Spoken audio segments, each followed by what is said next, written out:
Ladies and gentlemen, how are you? It is Sunday Nights with Ping. We're back after a 1 day break last night. Hope you are all doing well.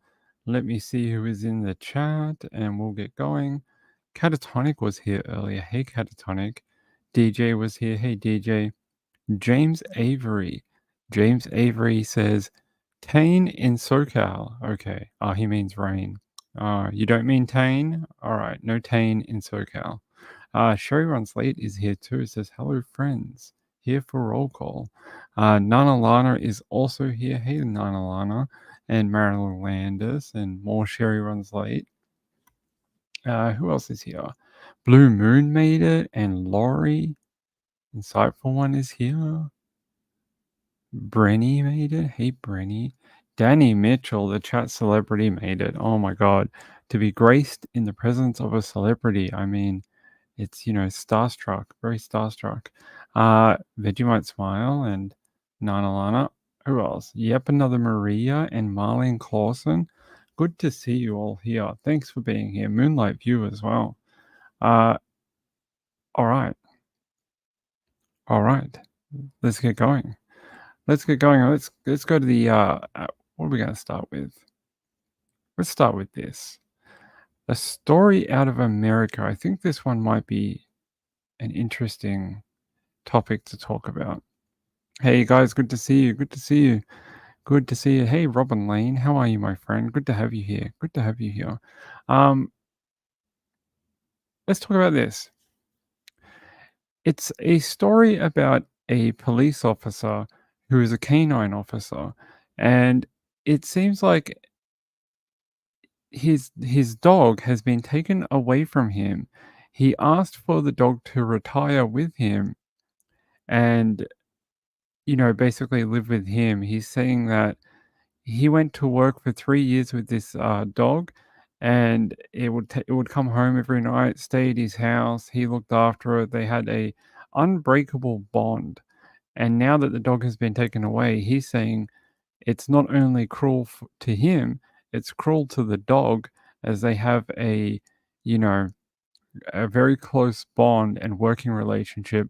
But the police department in Dunn is saying they have no intention of giving the dog to the police officer, and that they have found a new officer to work with the animal. So I'll read what it says here.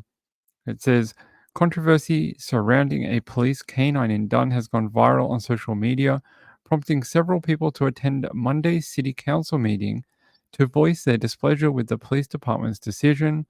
And the officer said, he went to work with me every day. He came home with me, stayed at my house every night for 3 years, and then he was suddenly taken. It says Ingram worked alongside Canine APAC, or Pac-Man, for the last 3 years with the Dunn Police Department, or Doon. The bond is something that's not able to be broken, he said, but everything changed this past November. Ingram says he's been on light duty recovering from an injury for a month when Pac-Man was taken by the department. During Monday's city council meeting, the police chief confirmed the dog had been staying at the Dunn or Doon animal shelter, being cared for by staff members and members of the department while being kept separate from other animals. It says here, obviously he doesn't have a voice for himself, and I can just imagine just not knowing what's going on. Like, hey, why am I here for this long? Ingram said in an emotional speech. Ingram, who is changing agency, says he has offered to replace Pac-Man, who is 7 years old, if he was allowed to retire and live with him. He says the aging dog has joint pain that occasionally flares up and has suffered from anxiety in the past few months in the shelter. Several people came out to speak in favor of allowing Pac-Man to retire Monday night, including Johnny Jackson. Johnny says, for this dog to have been in a shelter for 2 months and now all of a sudden in a week, it gets thrown with a handler, and in another week, it's in a school, in my opinion, is too much on an old dog. Jackson says he worked with several dogs during his career in law enforcement, including with the police department. He says he came to Monday's meeting to advocate for the dog. It's like if I stayed in the same profession or you did for 49 years, and then all of a sudden I get thrown out where I've got to run like I used to and jump like I used to because when they go to school, it's not an easy school. During the meeting, Police Chief Kerry Jackson read a prepared statement for the City Council and the audience, saying Pac-Man had been medically cleared to stay on duty and will begin training with his new handler next Monday. It would be an injustice to Canine Apex to retire and not be able to do what he loves to do, which is work and provide a service to the city of Dune or Dunn. Her comments Monday came days after the department put out a lengthy statement to address the swirling concerns on social media, in which the department rejected any claims that Pac-Man was being neglected or had been abandoned at the animal shelter. The statement says the decision to remove Pac-Man came after Ingram's injury rendered him unable to properly care for the canine. On top of Ingram's offer to replace the canine if he were allowed to retire, another speaker who had decades of law enforcement experience offered to start a fundraising effort to get the department the money necessary to allow the dog to retire. According to the National Police Dog Foundation, the typical retirement age for a police dog, depending on health conditions, is typically around 10 years old. Speakers in Ingram have voiced concerns about the lengthy bonding and training process this late in Pac-Man's duty. So let's talk about this. Are police canines, are they working dogs solely, or are they pets that work? That's the distinction we have to look at. And if he is starting to get a bit old in a working dog's life, then I think it should be up to, like, when you take on an animal as a canine handler, you should sign that contract knowing that at some point in the animal's life, you would have the option to continue caring for it. And I think that should be everywhere like that. It doesn't mean you have to do it. It just means if you develop some great bond with this dog, you and the dog can spend, the rest of your years together after you leave the force and after the dog leaves the force too. I mean, I've seen other dogs that were canine dogs end up retiring and living with their handlers. So I don't understand what the problem is here. He's even offered to replace the animal and get a new animal. So the dog has only been working for 3 years. Yeah, but he's 7. So did he train for 4 years and then work for 3? I think he's worked for 3 years, the police officer. But I still think that they should be given the option because it's it's a bonding thing between you and the animal, and it takes a lot of trust to work a canine between the canine and the handler, and vice versa. So I don't know. I want to hear what you guys have to say. Marylander says they become part of the family. Exactly. James Avery says they are very expensive to train. He offered to replace the dog for the department and come up with the money to train a new dog, a new canine for the department. But they're saying no. They're saying he has to go back to work, which maybe they don't have a lot of extra, like, trained canines or something. But it says the dog has been in the shelter for 2 months by this point, and only when the kerfuffle had been, exploded on social media, did they suddenly pair him with a new handler. So I don't know.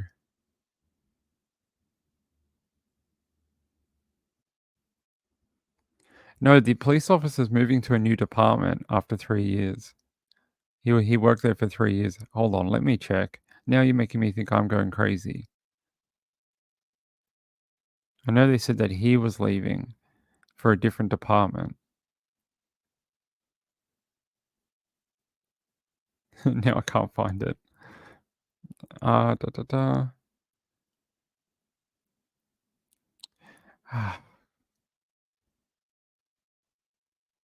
No, but now I can't find it.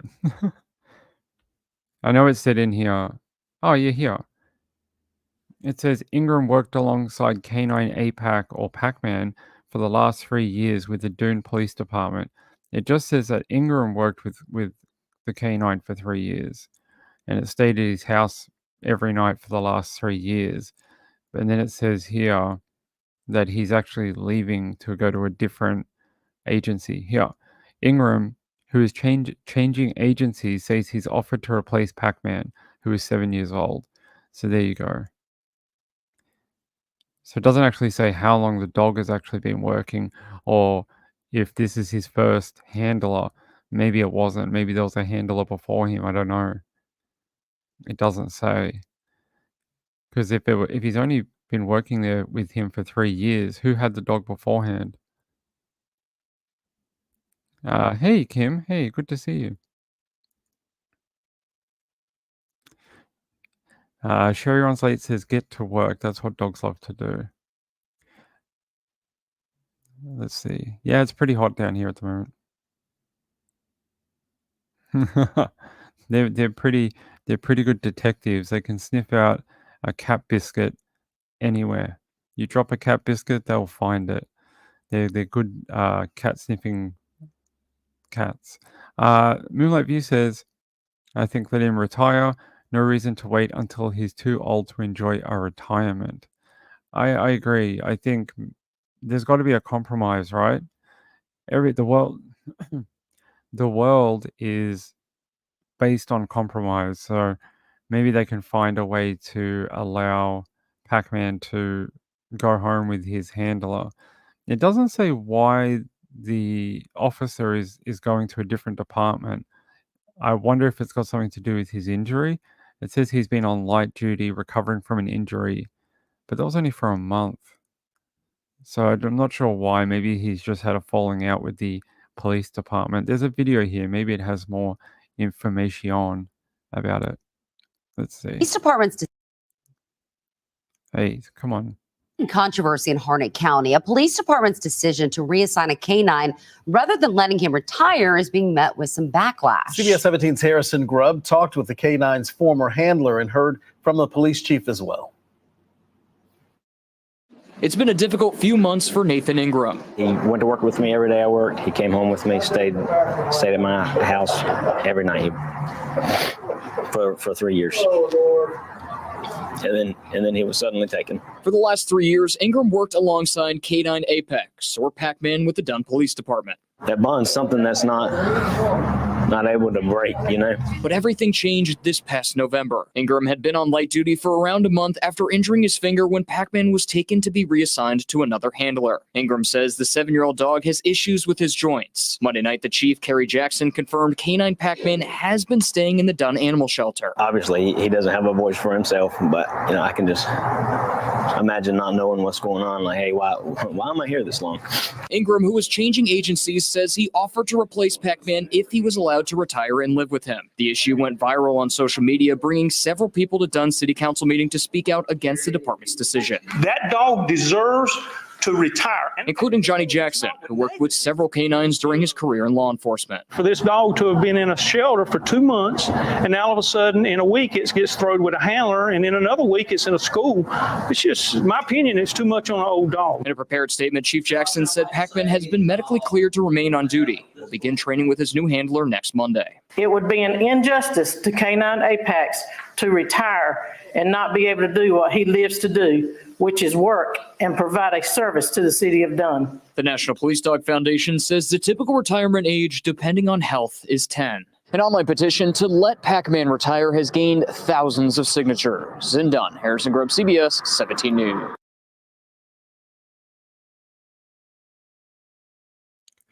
It almost feels vindictive. It feels like they just don't want to help this guy out because he's leaving after only a few years working there. And I wonder if that plays a part in it as well. Investigators are looking for the person who shot and killed What? Who'd they shoot and kill? Hold on. a man in Johnston County. But they have not said who that suspect is. That shooting happened just after 3 this afternoon on K Drive at an apartment complex off US 301 in Smithfield. We'll have a look at that in a minute. I was like, hey, it's like free true crime. There you go. There's like a random story we weren't even going to cover. Marylander says it is cruel. I just wonder if it's a retaliation or vindictive payback for him leaving the force so early. I mean, 3 years is not a long service life for an officer. And it doesn't even say why he's leaving. He only had an issue with his finger. It doesn't mean he couldn't do, normal shifts or whatever. He was on light duty for only a month or so. doesn't go into a background of why he must leave. Let me just search his name for a second. Where is his name? Let me find Ingram's full name and then I will search it.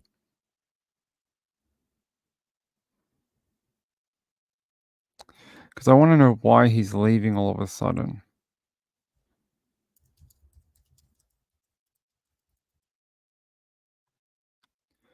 Here we go. Found another link. It says...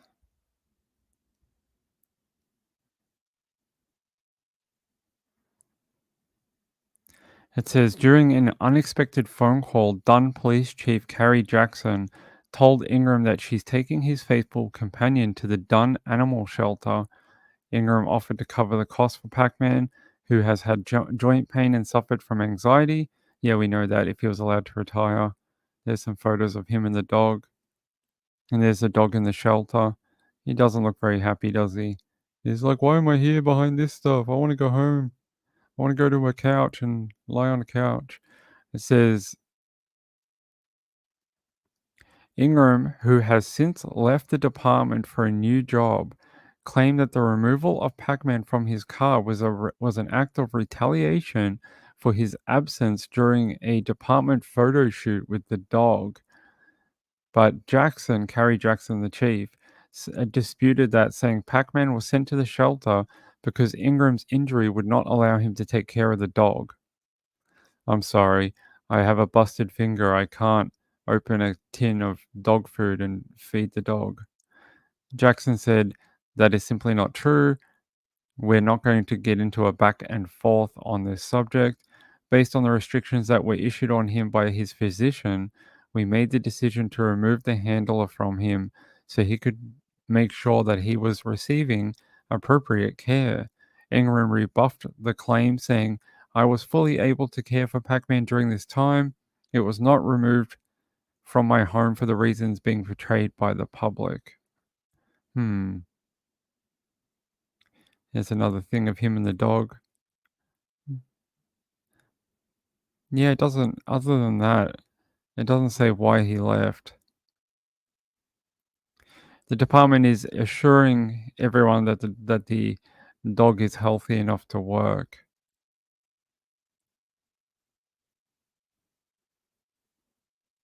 It says, all the previously mentioned care for Dunn's PD Canine Apex has been necessitated as a result of former Canines officers' voluntary separation from the Dunn Police Department. Yeah, okay.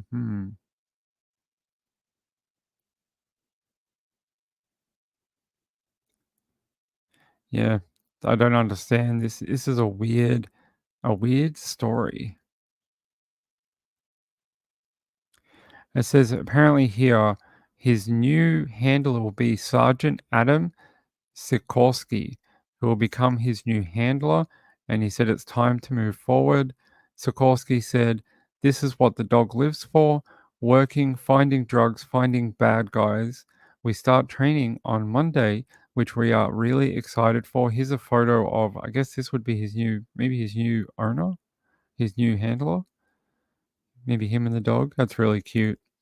He's eating the like frappuccino type thing with just the fluff on top. That's a nice dog. Yeah, I wanted to start the show off with this because we always talk about people being sexually assaulted and things like that. So I thought, hey, let's start with an animal. Yep, another Maria says retaliation. Yeah, it seems like they just, I reckon if he was with the department, they probably would have done more to help him. But because he's left and taken a job with a different agency, they're just putting the heels in the ground and they don't want to help him. That's basically what it is. Not the popular opinion. I mean, I see it both ways. I see like the dog wants to work as well, but it is getting a little old.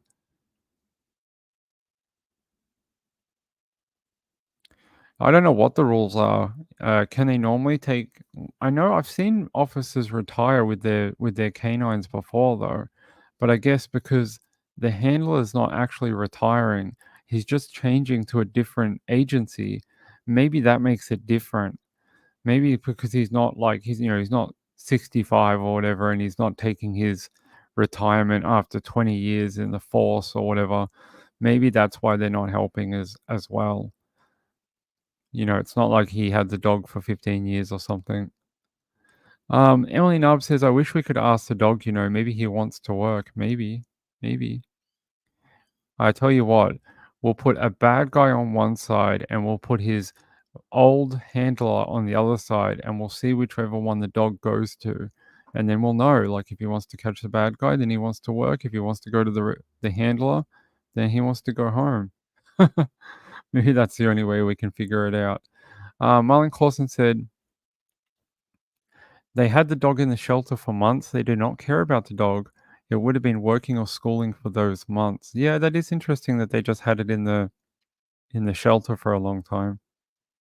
Horse trainers use this phrase all the time. I don't know what phrase that is, my friend. I can't see it, but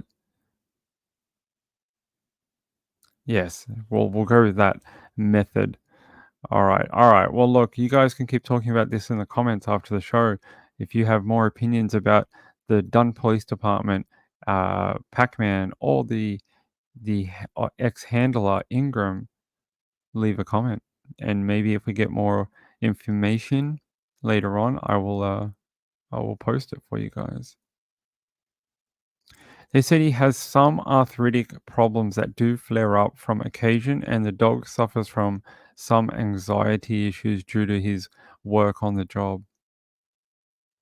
They love their job. Yeah, I know, like sheepdogs. Sheepdogs will work till they drop dead. You can't stop them from working. All right. What is going on in Australia over the weekend? I'll show you. Westfield Tuggerah stabbing. Woman is knifed in the arm and back at shopping center. A shopping center is a mall for you people in America. It says a woman stabbed in front of horrified shoppers at a rural shopping center has been rushed to hospital. 21-year-old woman entered the Wyong police station on New South Wales Central Coast about 10 a.m. on Sunday with multiple wounds to her arm and back. She was airlifted to Royal North Shore Hospital in the Toll Rescue helicopter in a stable condition. Her injuries have been deemed non-life threatening. It says police have established a crime scene at Westfield in Tuggerah Lakes, about 10 kilometers south of the police station, which will undergo a forensic examination. But the reason I'm bringing this up, you'd be like, so what, Ping? People get stabbed, all the time. And I'm going to show you something else that happened. If I can find it. Hold on. Hold on. Here. Brisbane stabbing manhunt underway. A teen arrested over grandmother's stabbing death in Brisbane car park. Also a car park at a shopping centre or mall. A 15-year-old boy will face court following the fatal stabbing of a 70-year-old Queensland woman in a shopping centre car park. The grandmother, named in media reports as Vilene White, was stabbed in the chest at Redbank Plains, southwest of Brisbane, on Saturday and died at the scene a short time later. She had been shopping with her 6-year-old granddaughter, who was unharmed. A 15-year-old boy went to Ipswich Police Station on Sunday night and has been charged with unlawful use of a motor vehicle. Detectives have released CCTV footage of an alleged stolen Hyundai Getz depicting 4 use. They are still searching for the other 3. So we had 2 women, one a younger lady in her 20s, a second one, an older woman who is in her 70s. The woman in her 70s was stabbed and killed. The one in the 20s was stabbed in the arms and back. One was in New South Wales, one was in Queensland. But what the hell is going on? And why have shopping centres in Australia become such dangerous places to go and buy shopping. It is ridiculous. I mean, people shouldn't have to feel this type of fear just going to go get your groceries or buy some clothing or electronics or whatever. This is insane. I've never seen, I mean, I've heard of stabbings before around, popular areas like train stations or maybe a shopping center. But to have this happen within days of each other is bit strange, and I don't understand what's gotten into people. So this is the shopping center here. I'll show you. This is Westfield Tuggerah. This is the one where the girl was, or lady, was stabbed in the back and arm. And then the other one, if I can find a photo of it, here you can see people laying tributes down at the shopping center for Vilene White. Really, really sad. Look at all the community outpouring of grief. I mean, it's a lot of flowers from the community. It's very kind. Look at this young boy leaving some flowers for her family. I mean, Ipswich is a very close area, and the community tends to rally around when bad things happen. So, yeah. Marlene Clausen says, "You are talking to Americans here. Yes, we fear guns while driving on highways or shopping." In Australia, it's not a thing. People go to shopping centers all the time here, and people don't get stabbed or shot or whatever. It's the 70-year-old woman did die. The 20-year-old did not die. So two different women. One survived, one did not, but at two different shopping centers in two different states. So. Right, she had taken her granddaughter out to do some weekend shopping, and she was killed in front of her 6-year-old granddaughter. Apparently, the 6-year-old's mother found out about it when she couldn't get in touch with the grandmother to talk to her about, like, we're going to buy stuff or whatever. And the police told her, basically, your mother has been killed, and you're going to have to come down here and get your little 6-year-old girl. I mean, really is a horrible crime. And the offender in the murder was only 15 years old. He was arrested today after handing himself in and surrendering at a police station. I mean, 15. Again, another fatal stabbing involving a 15-year-old. It's just, we had one in Geelong a little while ago. A man was stabbed to death by I think he was 17. Ah, Sean, the Strathfield Massacre. I know that one. Hold on.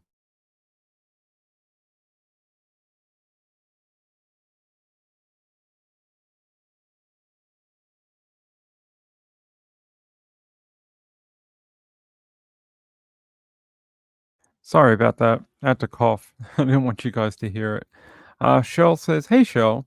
I'm going to talk about you in a minute." Shell Huffman says, "Late yet again, but here. Hello, everyone. Hello. Hello, my friend. Elton John. How are you?" Shell will know what that means, but no one else will.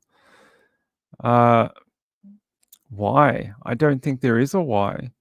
Apparently, the 15-year-old boy had stolen a car at the time, and I don't know why he stabbed the woman. It doesn't say. They're saying that the attack is not a type of crime that would normally happen in the area. It's really shocking for us as a community, said Mayor Teresa Harding. That was Ipswich Mayor. She says, "It's a punch in the guts. It's brought us all to tears. Police are reviewing CCTV footage of the incident." Detective Acting Superintendent Heath McQueen said the video was difficult to watch. It's extremely confronting for the first responders, bystanders who intervened shortly after to provide medical assistance. Some Red Bank Plains residents are calling for more police presence at the shopping center following the attack. The community want a permanent police beat at the Red Bank Plains Town Square. Some of these shopping centers in Australia, do actually have little mini police stations in them. They sort of look like a storefront, like a shop, but they're not a shop. They're a police sort of like police station, but they're not. They don't have everything a police station would normally have. They're just sort of like an office, and the police come and go, and they do a beat, and they walk around, and they go back and take people there to be interviewed or helped or whatever. So the community is asking for one to be established after this killing. And I think it's probably a good idea, at least to allay community fears about, further violence against people. Yeah, it's good to see you, Cheryl. He was like 6'6", a kid, really? Right, so many lives ruined for something very senseless. Oh, really? I Hate Morning says we have a Westfield just outside of Seattle city limits. It's had several murders and attacks. It's owned by, I'm guessing, the same company as the Australian ones. Could be, could be. I'd say they're like worldwide. There's probably a bunch of them. Hey, Catatonic, good to see you. Catatonic says, my shopping center has police station, especially on the holidays. Oh, they have police station there, especially on the holidays. Gambler says, a couple of days ago in Toronto, a 13-year-old stole a woman's car with her 2 young children inside. She had just left to put groceries. Yeah, I actually saw one the other day where a man had stolen a car with a young child inside, and I don't know, he tried to say that he didn't know the child was in there when he stole the car, but the cops basically ripped him out of the window and got him on the floor. Let me try and see if I have a photo of this attacker. Hold on. Let me see if I have a photo of now he's 15. They don't normally release images, but they may have since it was a manhunt. Here. Share this page. So I don't know exactly what we're watching here. This must be the car they stole. And they're saying there's 4 people inside it who one surrendered to a police station, and the other 3 they haven't found as of yet. Look how relaxed they are after just stabbing someone to death. Just like, oh yeah, that's cool, bro. We just killed a woman. Let's go and eat our Hungry Jacks inside the house. Let's dump this car and just walk away.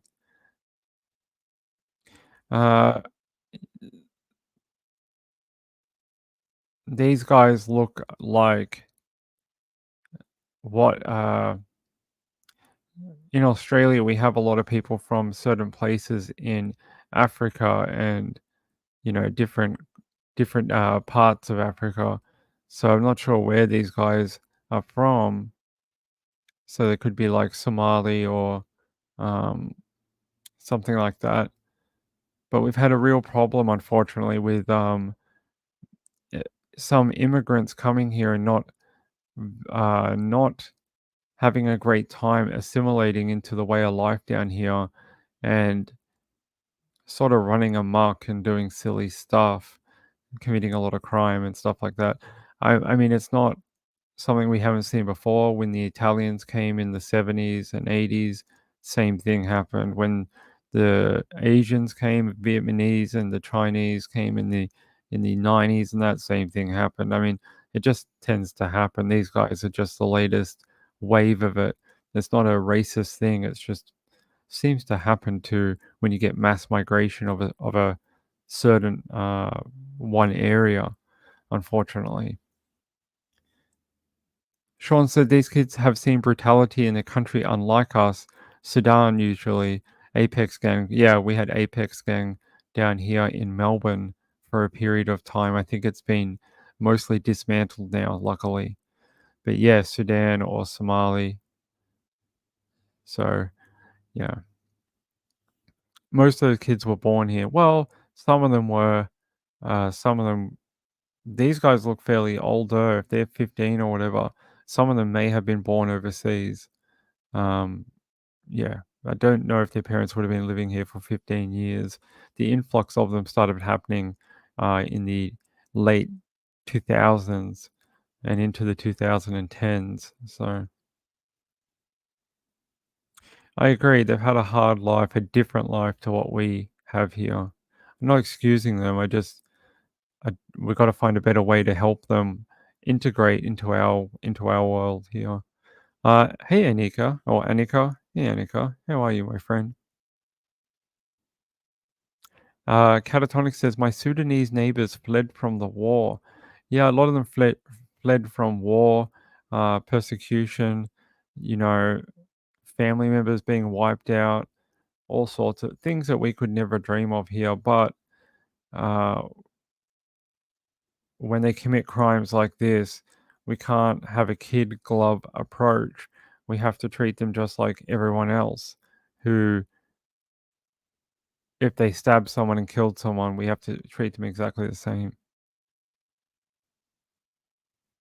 Yep, another. So, no, it's more like they tend to congregate in areas, and that's partially the government's fault for placing them in areas where there's other people from their country, which is a good thing and a bad thing. But they don't seem to adapt to the Australian way of life, and they don't seem to like melt into our society. So they become very isolated within their own community. Even in Australia, they don't learn, some of them don't learn English and things like that.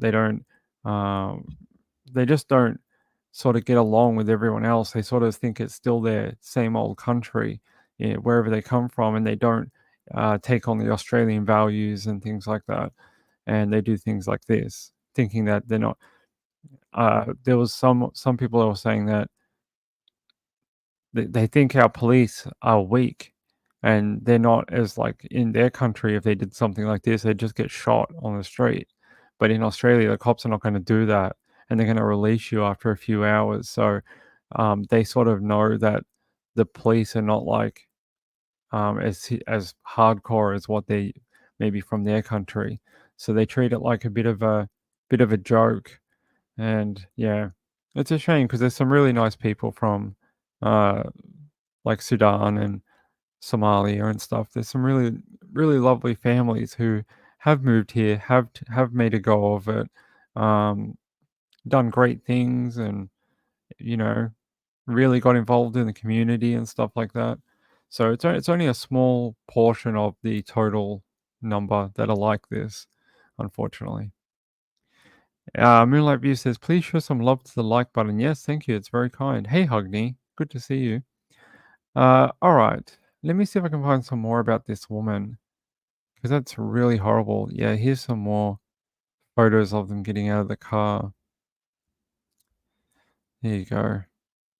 I hope someone knows the other three of them. That would be good. Apparently, the police have received numerous tips since the attack, and the cops say this afternoon I will be releasing some CCTV vision of 4 persons of interest who a short time after the homicide was committed yesterday evening, dumped the victim's vehicle in the street. Okay, that's what happened. They tried to take her, they wanted her car. That's what it was.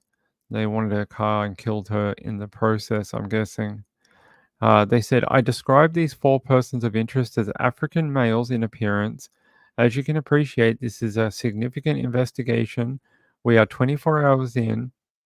And he said, I want to underpin that work that's been conducted by the investigative police, forensics detectives, and first response officers. Police believe the stabbing was a robbery that turned violent. Miss White's daughter, Denise White, told the Courier Mail the tragedy should have never happened. She says, we want justice. There should be a police beat at every shopping centre and a police presence, even a guard dog on site in the police beat. Well, that's probably a good point. And they said, if we can't feel safe walking around, there's a problem. Miss White remembered her mother as a thoughtful woman whose Christian faith was integral to her. She was always praying for people. That's why I'm still around. She would pray for homeless people. If she'd see someone in need, she would help them. My mum's faith is very important. Miss White said her father, who is blind, is struggling to come to terms with what has happened to his wife of almost 50 years. That would be very hard for the for the uh for the husband. Him just apparently he only turned blind a few years ago, and his wife helped him transition to his new way of life, and now he's lost basically his view of the world, which was his wife. Yeah, she's gone, and that's very sad. You know, it's a very hard thing. Oh, Sean, that's pretty funny.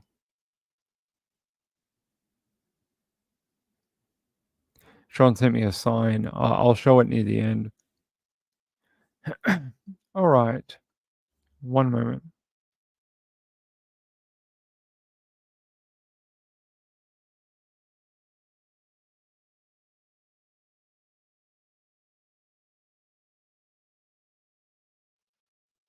This air conditioner, it's so hot down here and humid. This air conditioner keeps drying my throat out. All right. All right. Let's keep going. I want to find out if we can find out any more about Vilene. Yeah, that information about one of them being arrested was breaking news. It only happened a couple of hours ago. And yeah. Here is the memorial for Vilene that's at near where she was stabbed and killed. That's very pretty. Oh, for a moment, I thought these white things here were surgical gloves that the like paramedics left behind. Like that's what I thought these white things were. I was like, why would you make a memorial out of that? But it's something else, I guess. They're saying this is a photo of the car. It was dumped at Springfield Lakes, and yeah. There's a picture of Vilene with her husband, or husband maybe, or her daughter or something. I'm not sure. Here's the family right there. This must be her husband. This is the one who unfortunately became blind later on in life. And here's a bit of a map for you. So if you don't know the geography of Australia, here's a little map of Queensland. Oh, that's not going to work, is it? This is the map of Queensland here. This is where it happened, and this is a more macro view or micro view. So this is Brisbane here, and it happened just south of Brisbane at Redbank Plains, southwest, I guess. And then Springfield Lakes is where the car was dumped. So not too far away. That's that video you saw from the CCTV footage. So for people who don't know the country very well, that might help. And they said the 15-year-old is expected to appear at Ipswich Children's Court later today. So he'll probably be remanded without bond. If he got bond, I would be very surprised. Very surprised. I think he'll be remanded for custody. Robbie T says just horrific. I agree. Hey, Catatonic. Yes, Catatonic says not far from me. Hey, Hoosier Girl. How are you, my friend? Good to see you. Cheryl says, my parents were married 43 years when my dad passed. My mom had a very difficult time adjusting. It was sad. Yeah, I think that husband and the daughter and the rest of the family, but the husband's really going to have a hard time. I hope his family rallies around him and helps because he already has a lot of challenges and obstacles in front of him. This is going to be another quite hard one. Where is Maria? Hold on, where is my friend Maria? Can't find her. I don't know. Maria's comment is not showing up. Here we go. Wu says the poor little girl has to cope with seeing her grand die. Yeah, I mean, to see your grandmother stabbed to death in front of you at 6 years old, I mean, I don't even know if any of us could imagine what that's like. I couldn't. I don't even know what that would be like. That poor little girl. She's, and it sounds like the family were, you know, decent people, very faith-based, and I mean, not that that gives you any brownie points, but it sounds like she was at least trying to help others and live a decent life, helping, different people. I'm just trying to see if there's any other information before we move on to an American story. The next one is an American crime. Just trying to see. Here. So they said there was a major manhunt underway looking for the person who stabbed an elderly woman to death in a shopping centre car park near Brisbane. The 70-year-old had finished grocery shopping with her granddaughter at Redbank Plains near Ipswich when she was allegedly stabbed in the chest by a man in the centre's underground car park about 6 p.m. on Saturday. She died at the scene. Robbery is the suspected motive of the woman's alleged attacker, who remains on the run. So, yeah, I think they were just trying to pinch her car and money. So, actually, this is interesting. I hadn't heard about this. Hold on. It says here, a Ballarat East woman, Samantha, vanishes after going for a run in Victoria's Canadian State Forest. CCTV shows a 51-year-old in running attire before she disappeared. They're saying a woman has been missing for a night after going for a run in a forest during Victoria's heatwave. Yeah, it was brutally hot yesterday on Sunday. It was about 40 degrees down here, about 110 F American. They're saying a CCTV image shows Samantha leaving her home wearing black half-length leggings and a brown singlet. She failed to return, and there are serious concerns for her welfare due to Sunday's hot weather, with temperatures soaring above 40 degrees in some parts of the state. There's a photo of Samantha. Her family have said her disappearance is out of character. Police and the SES will search the state forest on Monday. Samantha is described as Caucasian, about 173 centimeters tall, and of slim build with shoulder-length blonde hair. Yeah, anyone who sees her is urged to contact police. Hold on. Interesting that they didn't give a last name for her, just her first name. No last name. Just Samantha 51. Hold on. Oh, there was an update just minutes ago. I can't read it, unfortunately. But apparently, a large-scale search is now underway in that forest looking for Samantha. Apparently, that came out 2 minutes ago. Just 2 minutes ago, there was a big update. Let's see. Yeah, they're saying that the SES and police will search the forest. I'm just trying to see if there's any other information. Doesn't seem so. Seems like they just did enact that big search thing, though. Yeah, there you go. Hopefully they find her. It was very hot yesterday. Maybe she got some sort of heat stroke or something like that.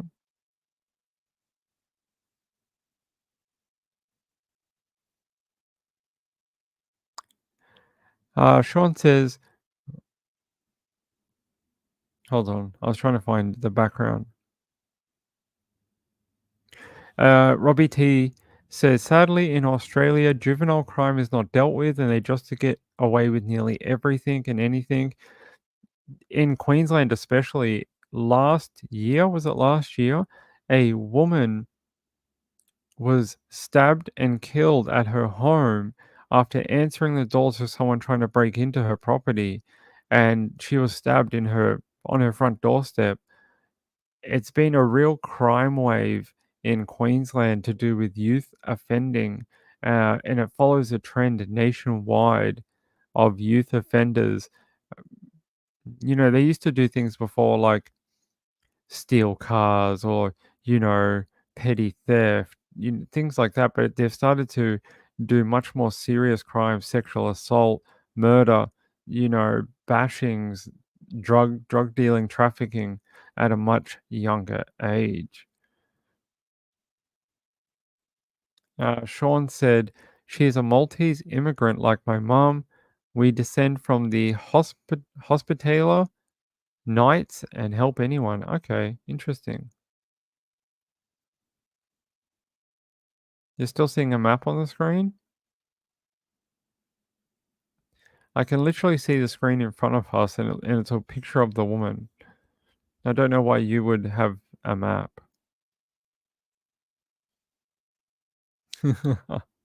It's all right. It happens. What? What? Hold on.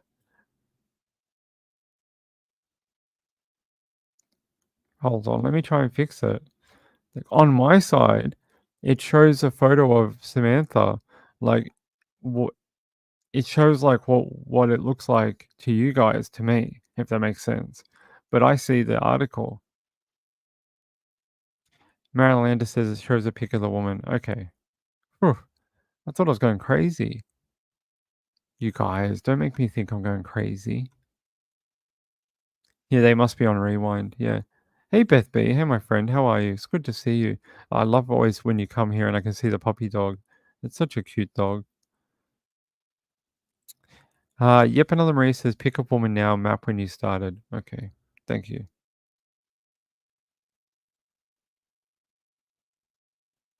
Gambler says, were you able to locate the Brianna Gay story you told me about? No. I will keep looking, but they did produce a documentary. I'll have a quick look while we're here. Hold on. Just give me a second and I'll see if I can maybe find it. I don't want this to play. I think it might have been a UK documentary called The Big Cases. I hope that's the right one. It's called The Big Cases Killed in a Park. It might be the right one. If it's not, it could be Special Ops Crime Squad UK. It might be one of those. Either of those. I'll keep looking for the specific episode for you. Yes, you can. Actually, in Victoria, I think the age is 12, and they're trying to raise it to 14. All right. Hey, Moonlight View. All right. I'll keep an eye on this woman, Samantha, 51. If we find anything else about her, I'll let you know. But that's, I hope they find her. That's a long time to be missing. And it was really hot last night, real warm overnight. I think it was like 35 degrees until about 11 o'clock. And then the cool change came through and it dropped the temperature to about 20 degrees in about 5 minutes. So I hope she's not like sweaty in that, because when that cold front comes through, she may get like hypothermic from being wet. And yeah, I really do hope she makes it back to her family. That's all right. That's okay. Yeah, I'm on the Twitters. All right. Where is my other story? Okay.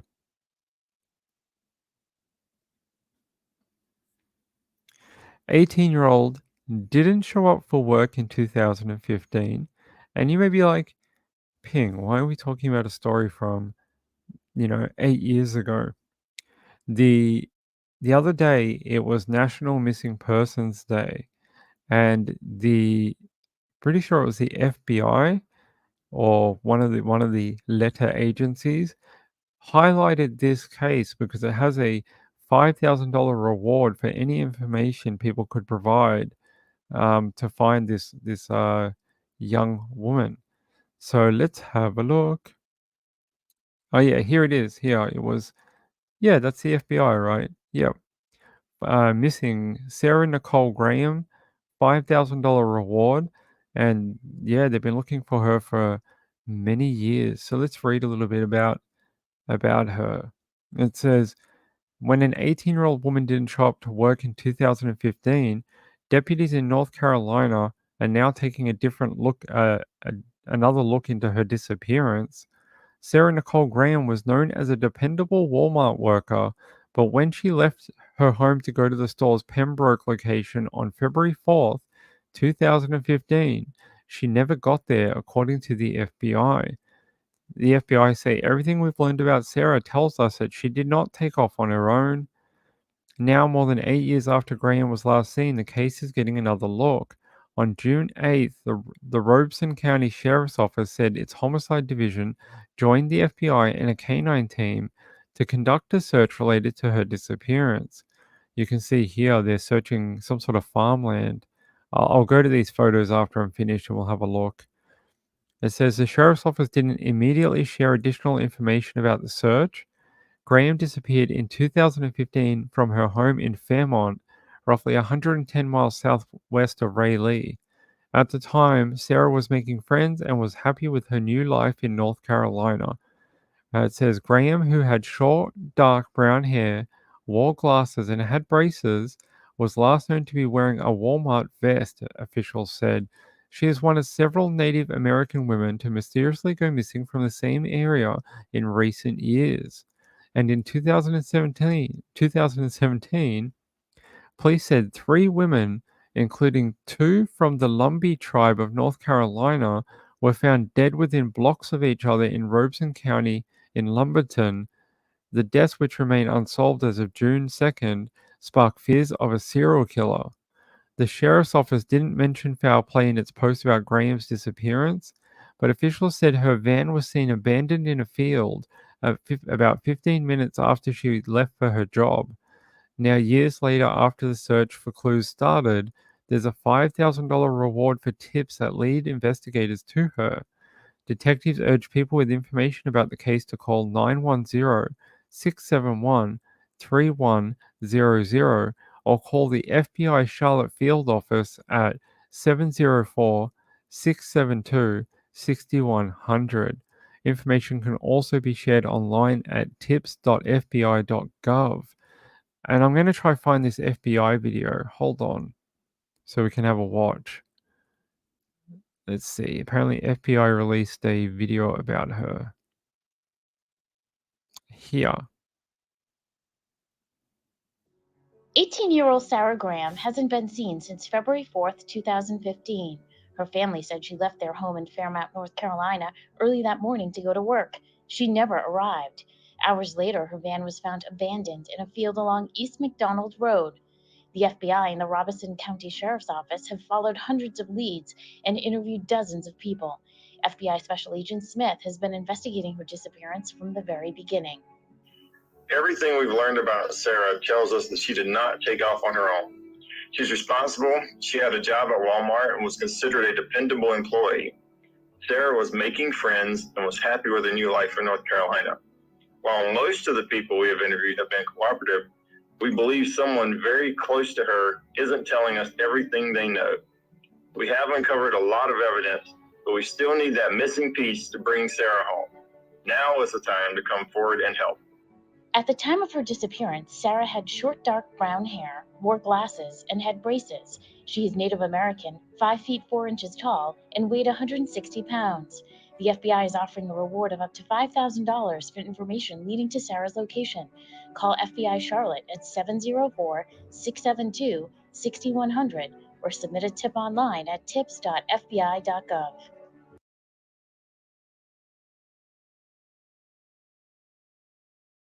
You know, it worries me when we see a case like this, a missing woman.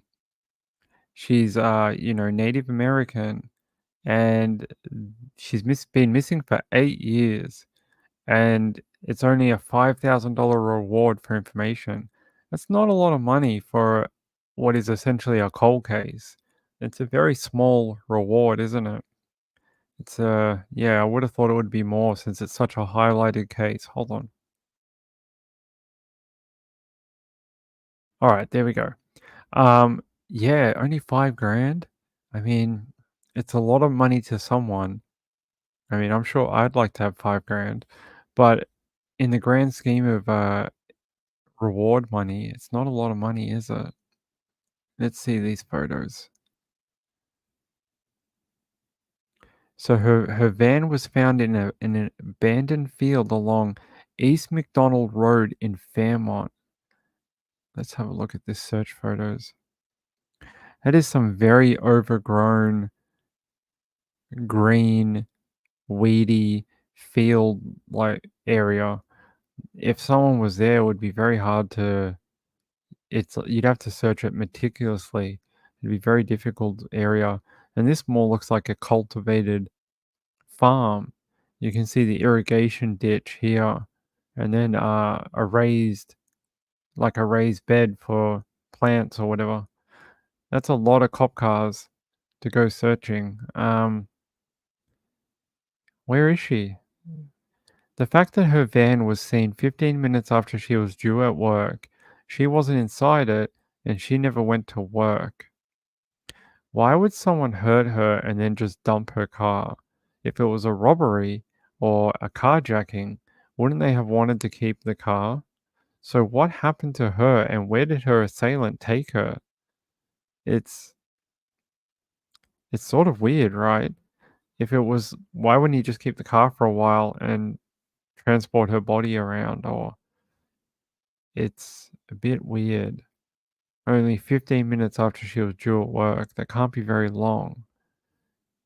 Let's see. I want to see if we have a time. What time was she due at work?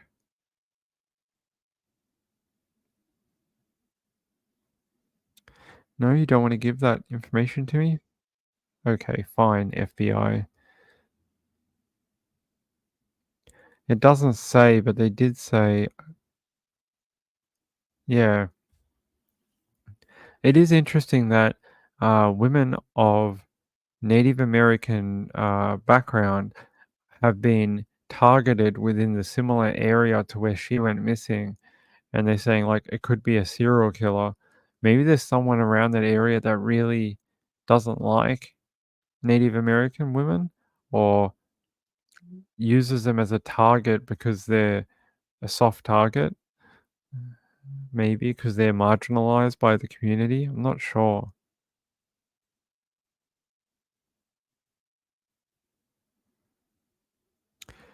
Gambler says it's the Grammy Awards tonight. He says, I used to really look forward to them in the 80s and 90s. I just remembered Tracy Chapman is making a rare appearance. She is joining Luke Combs, who remade her classic Fast Car. Yeah, Fast Car, the new version, is getting airplay everywhere. Would be cool to hear Tracy Chapman sing it again. I like a different version. There's a version that came out like 8 years ago that I like better than those two together. So, Moonlight View says, I don't know what that is. Hold on. Yeah, Lumbee is a Native American tribe, right? It's or like First Nations is the word they would use, right? Let's have a look. Let's learn about Native Americans together. Hold on.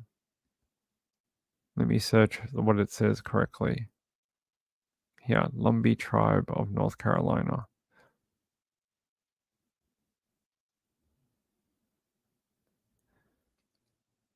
Okay, here. So it says here, the Lumbee tribe of North Carolina is a state-recognized tribe in North Carolina. The tribe represents the Lumbee people. They do not hold federal recognition as a Native American tribe. With an estimated 55,000 members, the Lumbee tribe of North Carolina is the largest tribe in the United States east of the Mississippi River. The Lumbee Regional Development Association is a nonprofit organization was initially responsible for maintaining Lumbee tribal membership rolls and providing social services to the members.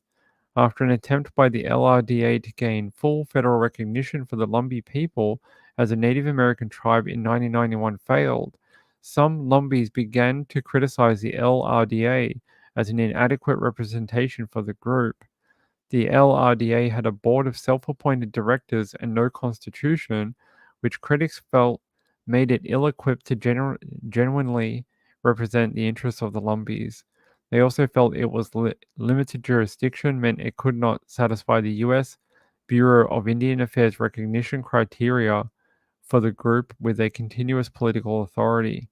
To address these concerns in 1993, a group of Lumbee community leaders formed a constitutional assembly, the Lumbee Tribe of Cherokee Indians, the LTCI, and gathered delegates from historical Indian churches congregations in the area to draft a constitution for a tribal government.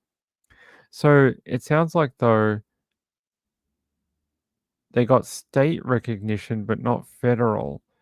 The North Carolina Assembly formally recognized the Lumbees in 1885.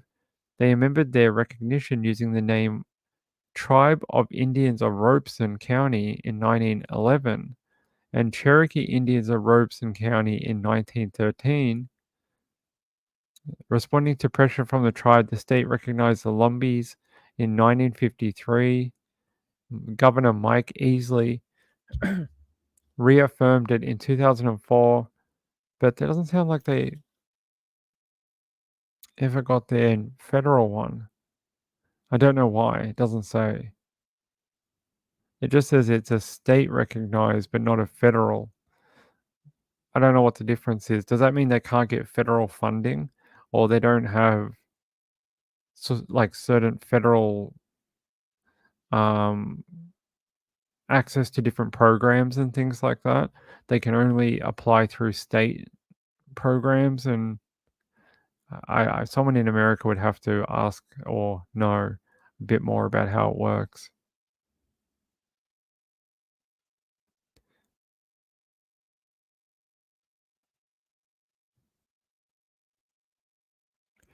From You Are Gay, yes. From You Are Gay. Where's Moonlight View? I think quite a lot of Native American tribal lands, or they have their areas and stuff like that, suffer from alcoholism and drug issues, violence, things like that. It's quite common and very sad. Marlene Clausen says most likely not given land and self-governing, so they can't have like those. I know in Arizona they have like the different areas that are run by the Native Americans, and they have like their own police and security and stuff like that, and they sort of run their own. They can fine you and stuff if you park there, and you have to pay them, not the Arizona government.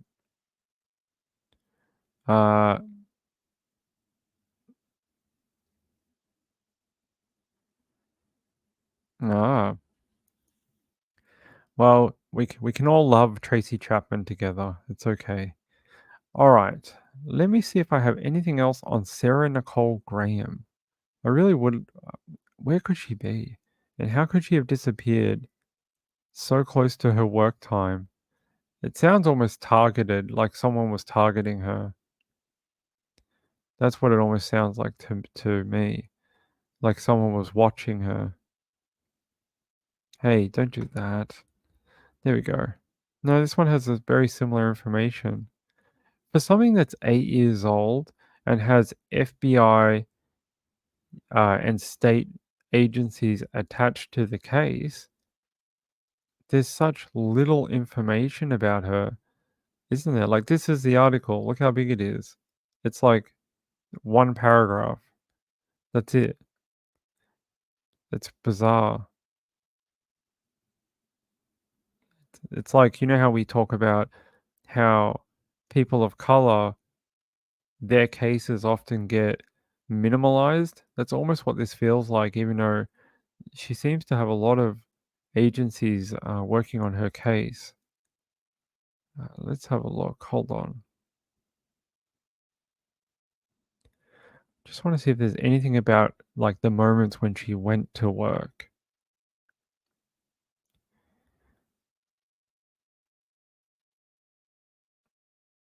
Come on. All right.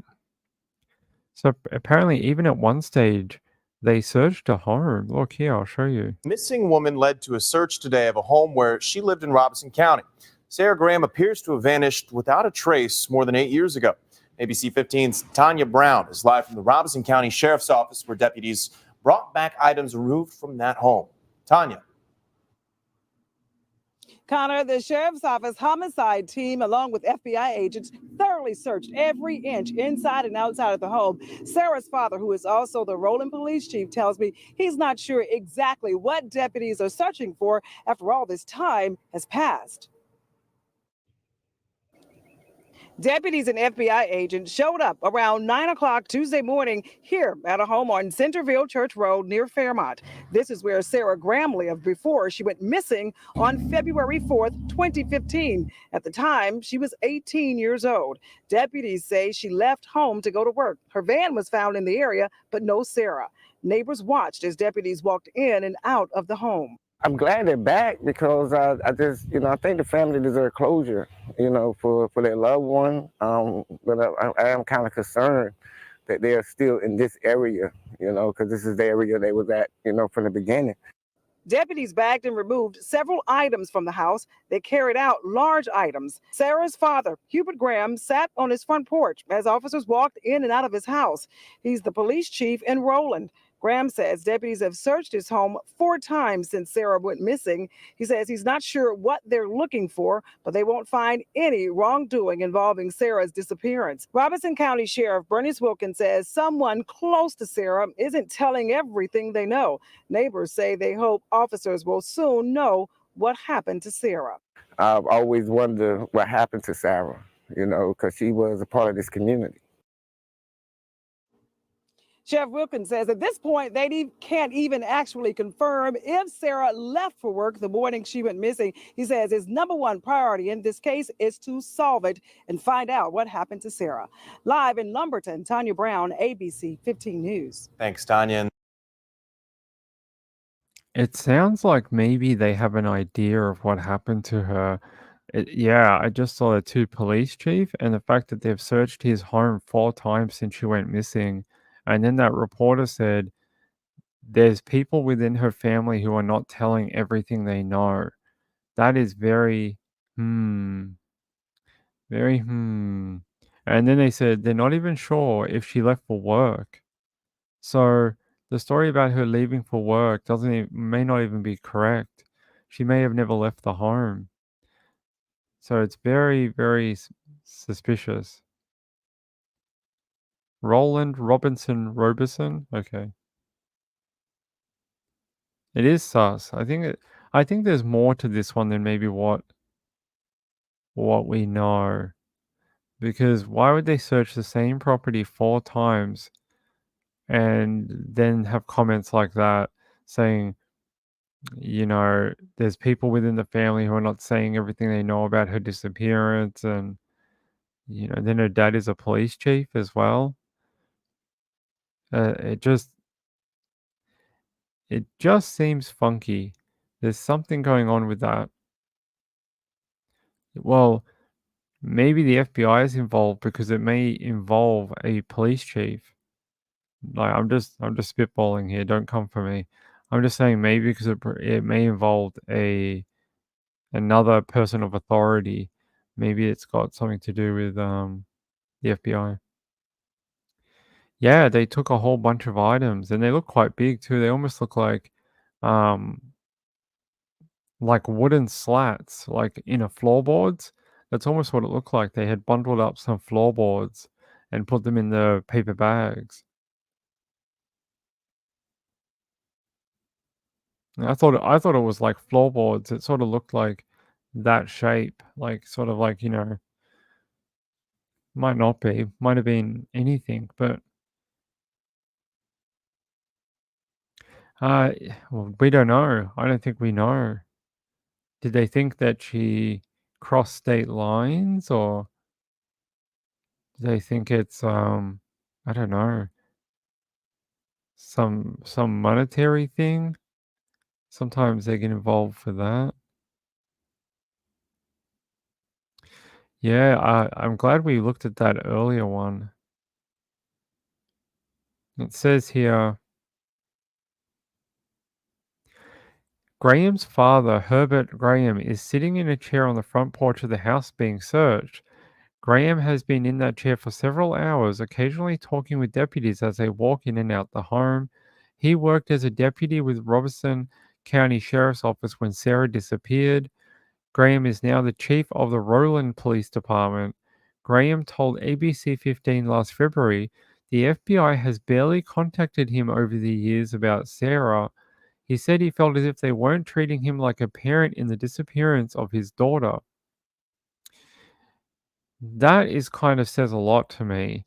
That says to me that the FBI don't trust him with the information, or they don't want to tell him anything because he is the investigation and they don't want to pass on what they know.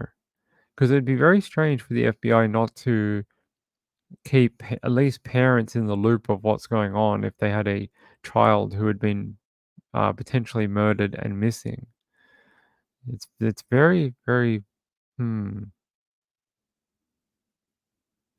Says here the Sheriff Wilkins is expected to release additional information later. That was a long time ago. It says deputies and special agents have interviewed hundreds of people and followed countless leads. They're saying they will not stop.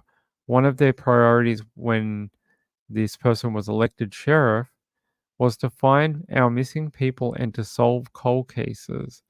Many of the people who are working on Sarah's case have been working since day one to locate her. We are focused as ever to find Sarah and to bring her justice.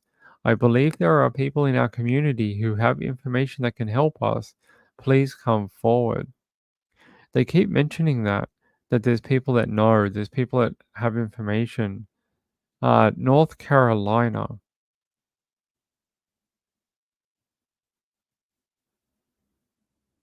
You might be right there. Yep, another Maria. It was Brenda. Yeah, we saw Brenda Kress earlier. Hey, Brenda. Hey, good to see you, my friend. Yeah, no press conference in 8 years. It's interesting. Let me just have a quick search. Maybe they have. I don't want to, paint them with a bad brush. Hold on. Let me see if I can find a full, like, is there a full press conference?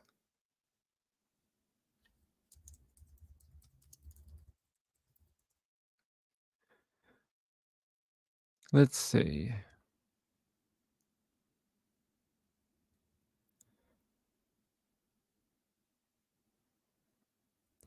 There's really not a lot about her. When I search her, there's like really not a lot. The FBI's video is really like the biggest video there is. Missing person Sarah Graham.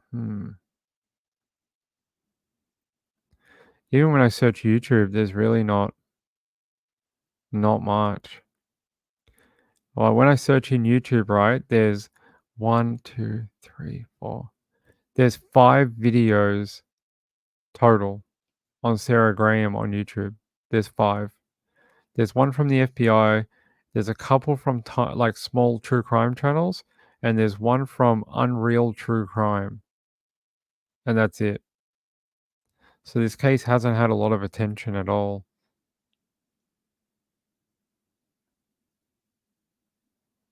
You like that saying? It's a good one, right? All right. Let's move on. Let's move on to another story. I feel like we saw this a while ago, but I want to see if this is the right one. Let's have a talk about this. Family suspected something was wrong at burial by wanted Jacksonville funeral director. Is this the one that happened like last year? Oh, hold on.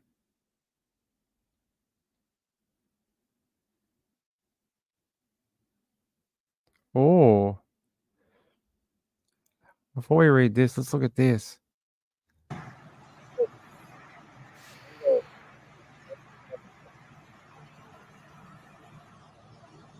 Nice tornado. That's a big one. Hope it didn't destroy anything. It's a nice tornado. Near Cecil Airport in Florida, apparently. Big ass. Wow, that is a big tornado. Here you go. Really nice one too. What we call low LP supercell. Not a lot of rain, and you can see the full structure of the storm. You got a big wall cloud here. Looks pretty cool. Anyways, let's go back to this story. Let's go back to our other story. Sorry, I saw a tornado and I couldn't help myself. All right. It says they said an unforgettable smell. Family suspected something was wrong at burial by wanted Jacksonville funeral director. Elliot Maurice Graham, 49, is a funeral director at Marion Graham Mortuary in Lake Forest Hills neighborhood. State agents were at the mortuary Thursday morning securing the building. They've also been searching for cremains inside. Cremains? Okay. Maybe remains? News 4 Jax was told the 3 bodies found at the funeral home Wednesday had been returned to their families. For many families, the warrant for Graham's arrest is a relief. Talisa Ware's family is one of them. Ware still chokes up when she talks about burying her father in November 2022. He was a giver, he was a fisherman, he retired from the city of Jacksonville. Ware said burying her father was a horrific experience because of how Marion Graham Mortuary treated her family and her father's remains. They said the burial happened days after his scheduled funeral because the mortuary didn't contact the cemetery to open up the grave, and the wake was supposed to be open casket was 3 hours late. Finally, we were told he was not viewable, so we had to have a closed casket. Ware suspects it's because he was embalmed improperly or not at all. They're saying that Tanika Sutton and Danielle Streeter also suspect their cousin, who was laid to rest in March, wasn't embalmed correctly before his funeral ceremonies because of the smell. It was an unforgettable smell. Basically, it was the smell of decomposing body. Streeter said that seeing her loved one like that was painful for the family. It was just a number of things that were paid for services that we never received. Ware said Graham asked for additional money. He asked me for an additional $1,000 to cover the casket portion of it, but my dad had already prepaid for everything. Now the funeral director at Marion Graham Mortuary is wanted by the law, accused by Florida's chief financial officer, whose office regulates the death care industry in the state, of grand theft and improper preservation of a human body. Individuals who obtained pre-need funeral contracts through Marion Graham Mortuaries are encouraged to file a claim with the Pre-Need Funeral Contract Consumer Protection Trust Fund. For more information on the CPTF and how to file a claim, you can go to the website. The Crime Stoppers is also offering a cash reward for information that leads to Graham's arrest. Let's watch this video on Graham. Wanted by state investigators, he's accused of giving out fake remains and abandoning the mortuary. 49-year-old Elliot Maurice Graham is the funeral director at Marion Graham Mortuaries. Crime Stoppers says there is a reward of up to $3,000 for his arrest, and you can remain anonymous. The funeral home is on Gandy Street in the Lake Forest Hills neighborhood in North Jacksonville. News4JAX I-Team investigator Ann Maxwell begins our coverage with an update on where this investigation stands. Ann? Joy, I just heard from a source in the past few minutes that funeral director has still not been arrested. Here on scene are state investigators. They've been here since this morning, and the number of them has only grown. I'm told they are here to secure the funeral home, to look inside for any ashes that remain. I also today spoke with several families who say the news about the issuance of an arrest warrant for Graham comes as a relief. My dad was a giver. He was a fisherman. He retired from the city of Jacksonville. Talisa Ware still chokes up when she talks about burying her father in November of 2022. It was horrific. Horrific, she says, because of how her family and her father's remains were treated by Merriam Graham Mortuary. She says his burial happened days after his scheduled funeral because the mortuary didn't contact the cemetery to open up the grave. And the wake that was supposed to be open casket was 3 hours late. Finally, we were told that he was not viewable, so we had to have a closed casket. She suspects it was because her father was embalmed improperly or not at all. What does that do to the grieving process when you don't have that open casket you're expecting? It makes your anxiety very high. Every year I go through this. I don't go to work for a few days. Like I said, I've been suffering with migraines ever since it happened. So it makes it very hard on you. My heart, the families that are dealing with this stuff now, my heart just really goes out to them. Kenya Sutton and Danielle Streeter also believe their cousin, who was laid to rest in March, wasn't embalmed correctly before his funeral ceremonies because of the smell. It was a unforgettable smell. Basically, it was the smell of a decomposing body. I mean, that must have been painful to see your loved one like that. Yes, it was very painful. It was very hurtful for the family. They and Ware allege there were also financial irregularities. It just was a number of things that were paid for, services never received. Now, the funeral director at Marion Graham Mortuary is wanted by the law, accused by Florida's chief financial officer, whose office regulates the death care industry in the state, of grand theft and improper preservation of a human body. The warrant for his arrest was issued Wednesday. The same day, according to a source close to the investigation, 3 bodies were found abandoned inside. How does it feel seeing state investigators out here securing the funeral home now? I'm relieved. Some families are going to get closure that they're looking for. Tough to hear that. She says this is going to be bringing her closure. Now, if you obtained a pre-need funeral contract through Marion Graham Mortuaries, you can file a claim with the state. There's a trust that was created to help people who paid for contracts, but the seller can't fulfill it. You could get reimbursed. We've got a link to that claim site inside this story on newsforjax.com. Again, Crime Stoppers is offering a cash reward for information that could lead to Graham's arrest. And we have tried several phone numbers for Graham today. None of them appear to be working. And I am told that the bodies found inside here yesterday were returned to their family.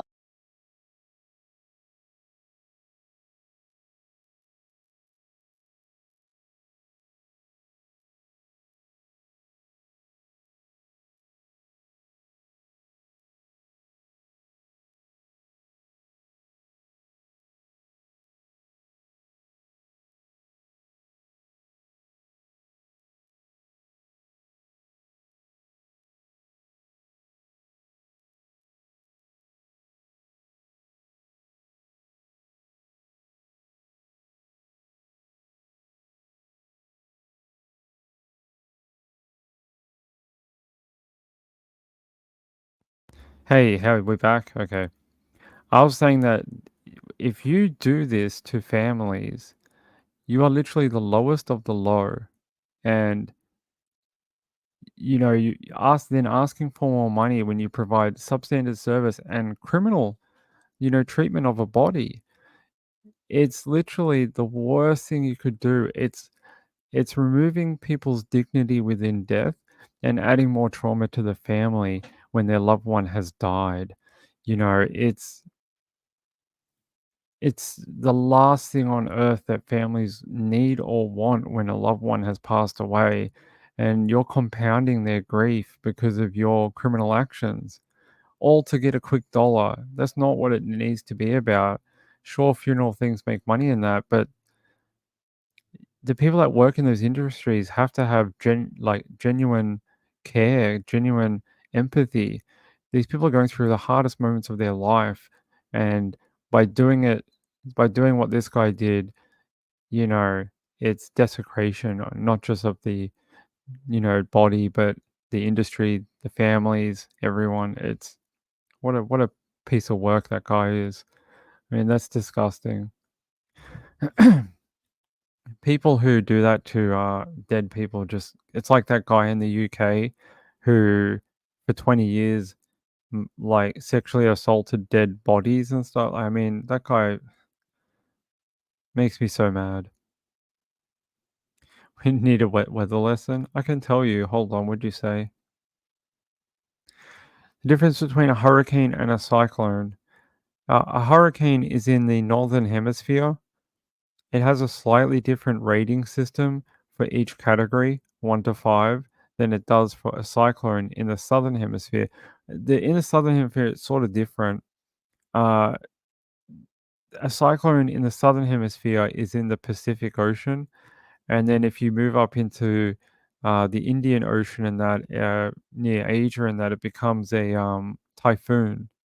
If it's up there, so in different parts of the world they call it different things, but the difference between a cyclone and a hurricane is just north of the equator and south of the equator, and then it's slightly different wind scale too. So like category 1, 2, 3, 4, 5 is slightly different where the barriers to the next category are compared to America.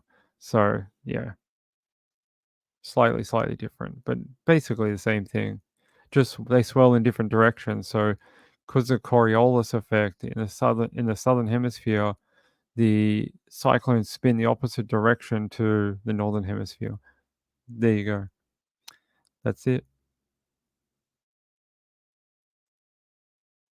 Yeah, I was wondering if it was the same dude as the one we found out last year that people were um like they were abusing bodies and leaving. Yeah, there was people arrested. Do you remember that, Gambler? I remember that.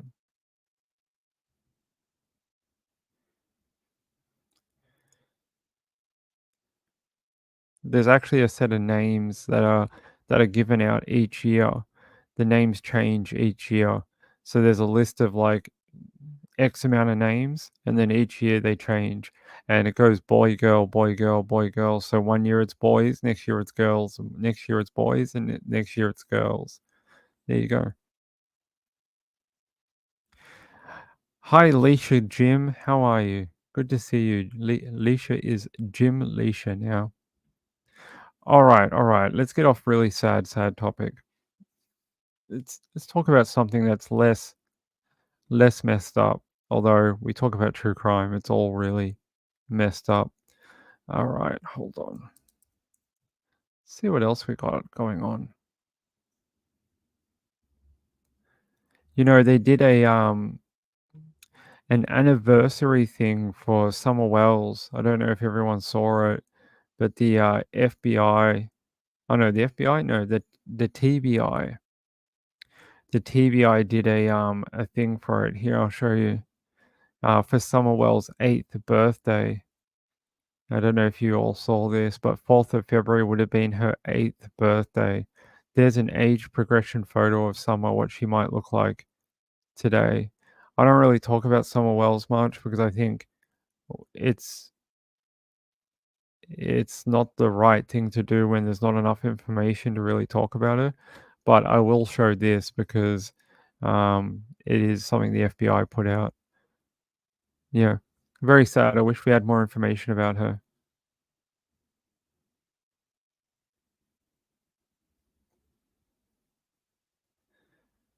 Okay, see ya. I don't know what an AGM of a body corporate is, but see ya. Yeah, so they did this, yeah, for her birthday. She would have been 8. Can you believe that? She'd be 8 years old. If you know anything about Summer Wells, please call it in to the TBI, to 1-800-TBI-FIND with credible information only they're asking for. They say, although we don't have the answers we've been seeking, agents continue to investigate the circumstances surrounding her disappearance. They said, never forgotten, today is Summerwell's 8th birthday. She's been missing since June 15th, 2021. I hope we get more information about her. It's crazy that it's gone on this long.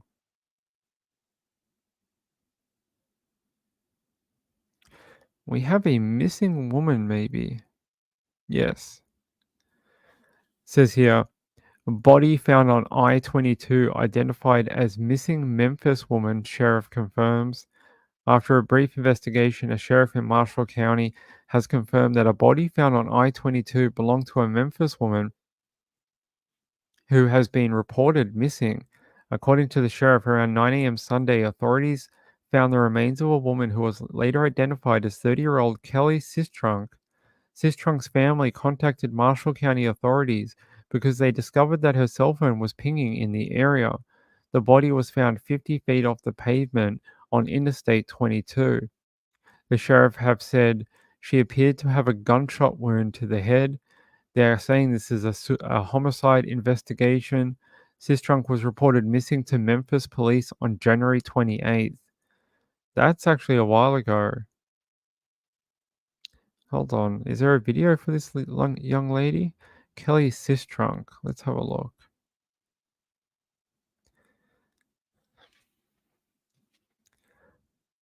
Let's have a look.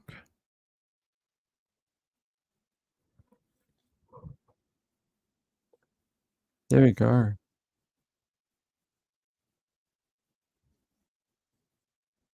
Oh, well. Authorities locate. They did my baby like that and throw her in like she was from garbage.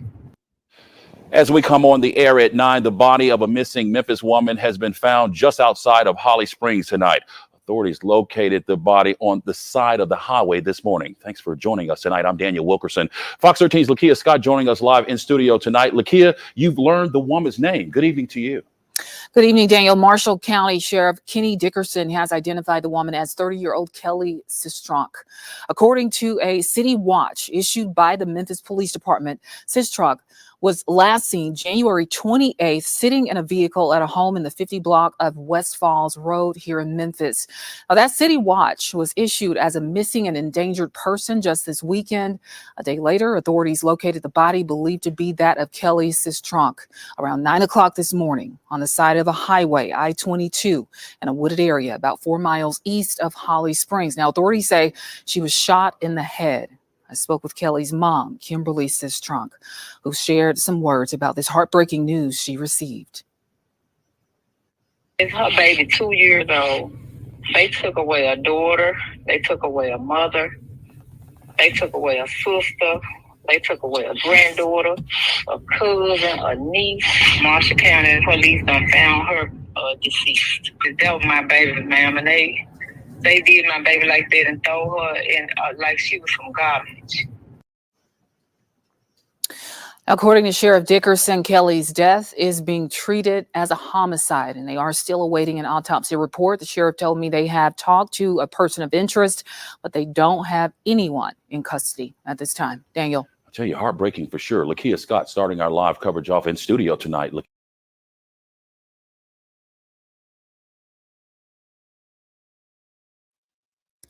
So what do you guys think about this one? Missing woman found on the side of the road, reported missing 4 or 5 days ago, and they found her body just randomly on the side of the road with a gunshot wound to the head. She was shot in the head, and they're still responded to a wooded area on Interstate 22 about 4 miles east of Holly Springs and found her body. Sheriff said investigators believe that she was shot in the head but are still awaiting an official autopsy for a cause of death. Said his department is investigating the death of the homicide, adding that deputies are working closely with the MPD. They're not saying what, the sheriff did not elaborate on what prompted deputies to respond to the scene, only saying that it was because of modern technology. Well, they said that her phone was pinging to the area and her family called that in. We read that in the other story. Yeah, that's a very, I hope they find out what happened to her. That's horrible. Gambler says, speaking of weather, my area of Ontario has had good weather so far. It's been dull this weekend, was the first sunny one since mid-November. Very lucky. It's been a weird summer here too. Yesterday's 40-degree day was the first one like over 35, or might have been the first one over 32 all summer. It was the hottest day so far. We were almost finished with summer, and It's been a really bizarre summer. It's been really low in the 80s for most of the summer. It's been cooler than it normally is. It's been a bit strange like that. By the way, I want to thank someone. I want to thank people. No, hold on. I'll just find it. I want to thank Cheryl Huffman. Cheryl, thank you so much for your donation yesterday. I saw it come through, and I actually thought it was from Elton John because you wrote, I know it's not much, but it's the best I can do. My gift is my song, and this one's for you. Thank you. Bernie Taupin, Elton John. I was like, oh my God, Elton John has come to my Ko-Fi and left a donation. I'm like, wow, he watches my show? That's so weird. I'm like, he likes true crime? I was so surprised. I was like, I have to see why Elton John and Taupin are coming to my page. I'm like, must have somehow got on their radar. I was so confused, and then I checked my my other account, and it said it was from Cheryl, and I was like, oh, okay. I was like, all right, it's from Cheryl, and I was like, no, it's extremely kind of you, and you know, I know you said it's not much, it's the perfect amount, and it's very, very kind of you, and yeah, it is much appreciated. It really is. And I added your name to the end video for tonight, which will stay up for the month of February. So I very much appreciate it. But yeah, you had me going for about 5 minutes. I was like, why is Elton John here? Why is he watching my stuff? Couldn't figure it out. Actually, I got Katie Williams says Elton John's husband David hearted my comment on Facebook the other day.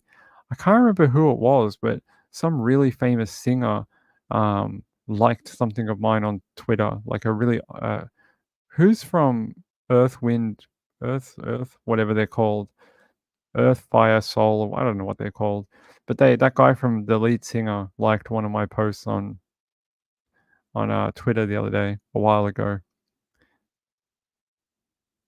Marilyn Landis says, I've seen Elton John in concert twice. I've never seen him in concert, but I know who he is. Oh, yeah, Sienna. How was your birthday, Sienna? I hope you had a really good birthday. Oh, that's good. I hope you had a great birthday and it was a good night and you feel young and you had a good time. Earth, Wind, Fire. Yeah, the guy from that, he liked one of my posts a while ago. And I would like to thank Sean the Sheep, for his donation tonight. I really appreciate it, Sean. That'll go into the Mushroom Fund for later this year. Everything Sean gives, I give into the Mushroom Fund so that we can go to a trial later this year for Erin Patterson. We want to go to the Supreme Court and watch her do that, which would be good. Hey, Daydream. How are you, my friend? Good to see you. It's great you could be here. Oh, your daughter got drunk off one drink?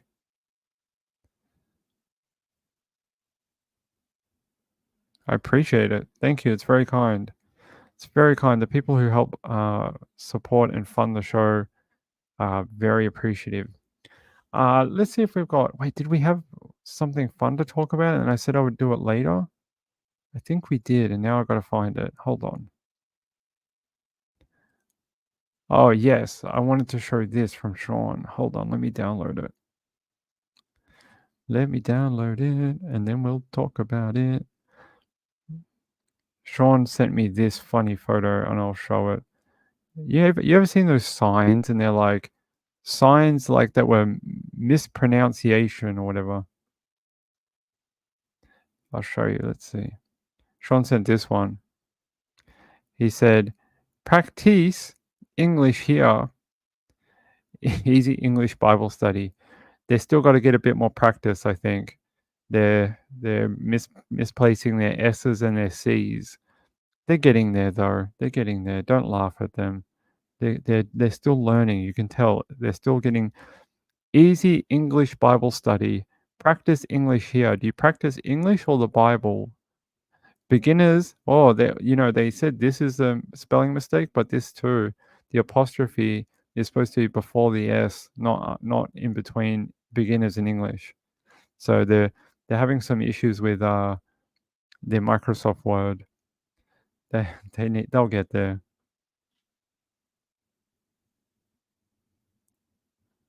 Oh, you took the photo today. Ah, you missed the other spelling mistake with the apostrophe. So,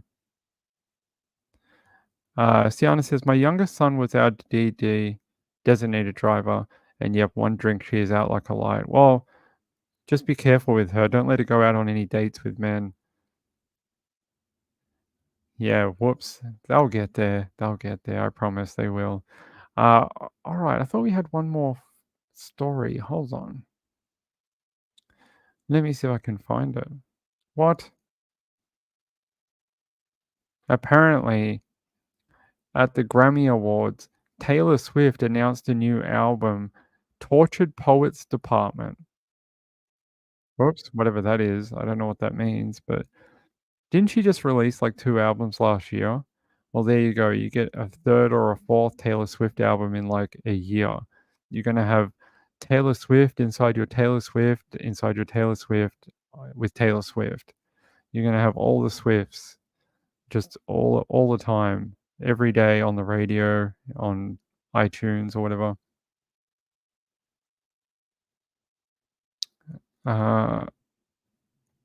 What?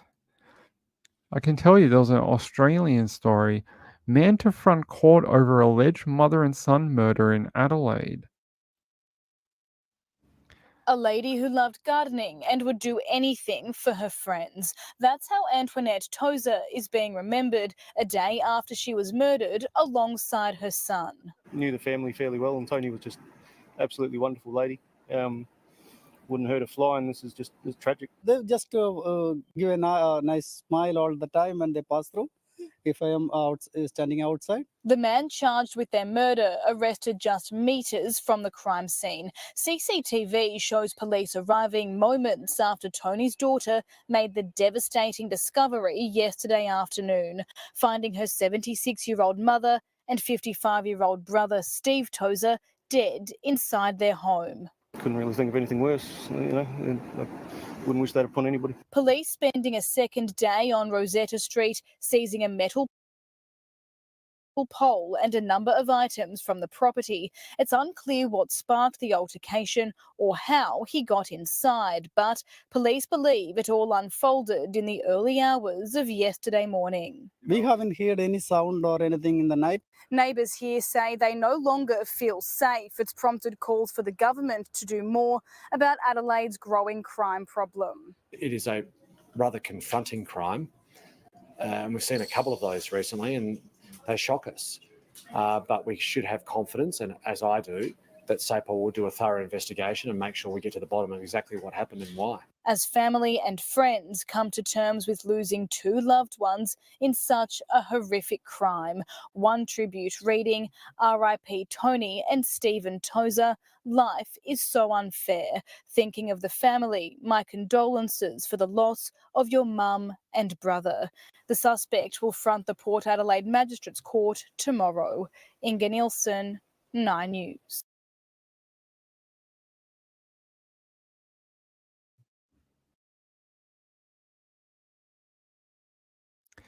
I guess it was Nielsen, is what they were saying. Hold on. Oh, in Rosewater. Rosewater was the suburb. Rosetta Street, A Rosewater in heartbroken Adelaide. family facing an unthinkable tragedy. Sure. There we go. Yeah. The pair had suffered significant injuries. Police were called to the scene and quickly arrested a 43-year-old man of no fixed address nearby. He was later charged with 2 counts of murder yesterday. Antoinette is being remembered as a lady who loved gardening and would do anything for her friends. Troy Seidman said he knew the pair well. Wow. It's unclear what sparked the altercation or how he got inside the property, but police believe it all unfolded in the early hours of yesterday morning. The relationship between the suspect and the occupants of that address is unknown. It is suspected that they were known to each other, but at this stage we don't know what the relationship was. Police have seized a metal pole and several other items from the property.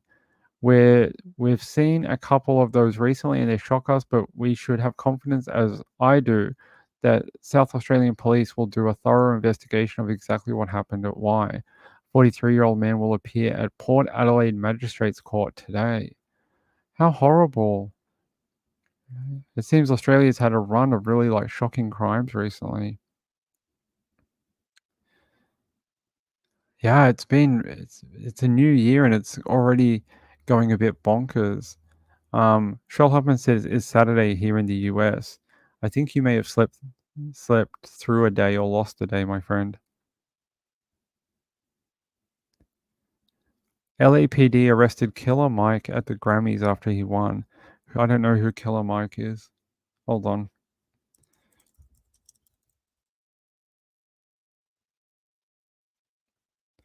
Killer Mike is escorted out of Grammys in handcuffs after winning 3 awards. Killer Mike detained at Grammys moments after winning 3 awards. What for? For guns charges or something?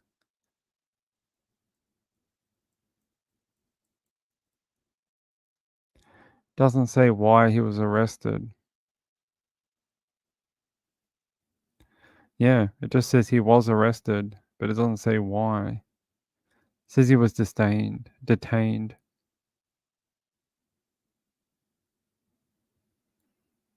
Apparently it was just overzealous security, they're saying. That's it. Apparently just some sort of overzealous security. That's it. Oh, this chair. Yeah.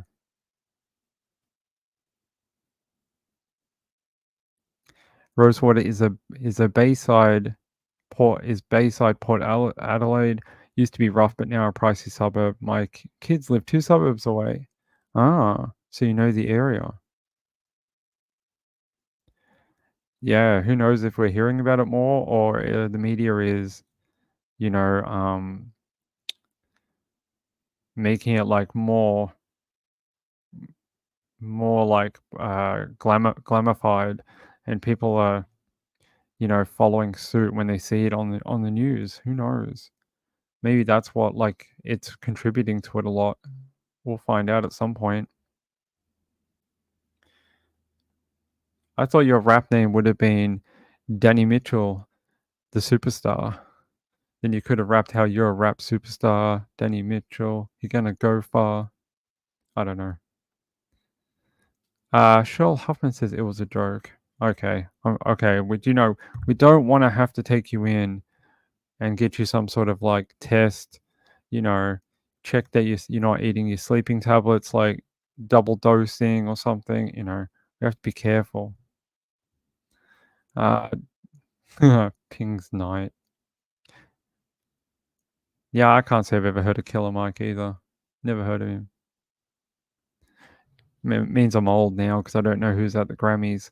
All right. Hold on. Let me see if I can find one more. Yeah, one more, and then we're going to wrap up for the night. We did 2 hours tonight. Really long show tonight. Tried to do a much longer show because tonight we have no time limit where we have to go. And I thought, hey, let's try and stretch it out to 2 hours. Give people a really long show tonight. Oh, okay. Let's do this.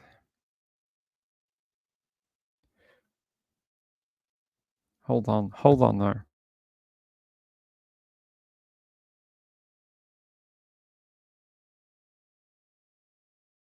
All right, now I'm back. Apparently, suspect arrested in theft of French bulldog that left owner clinging to car in downtown LA. An arrest has been made in the theft of a French bulldog that left the pet's owner clinging desperately to the hood of a car as thieves sped away in downtown Los Angeles. On Saturday, the LAPD announced that the suspect, Sadie Slater, was arrested in Inglewood. The 21-year-old was booked for robbery with bail set at $70,000. It's unclear if the dog, Onyx, was found or returned to the owner. The brazen dognapping happened the afternoon of January 18th. The dog's owner, Ali Zacharias, was eating lunch outdoors at a Whole Foods with her dog when a woman grabbed the leash and walked off with Zacharias' beloved best friend. There's a photo of him. What a funny looking dog. It's so cute. Zacharias ran after her, but the woman jumped into a car with 3 other people inside. Zacharias stood in front of the car, but they rammed right into her. She slipped onto the hood and then just held on. Bystander video shows the vehicle driving through the streets of Los Angeles with Zacharias hanging onto the hood. Eventually, the car swerved and shook her off, then fled with Onyx. Police later released a photo of a woman wearing a gray hoodie and purple sweatpants that is believed to be the suspect. It's unclear if this is the same person who was arrested. At least one other suspect has been described as a man in his mid-20s. They were driving a white Kia Ford sedan. Let's have a look at the video.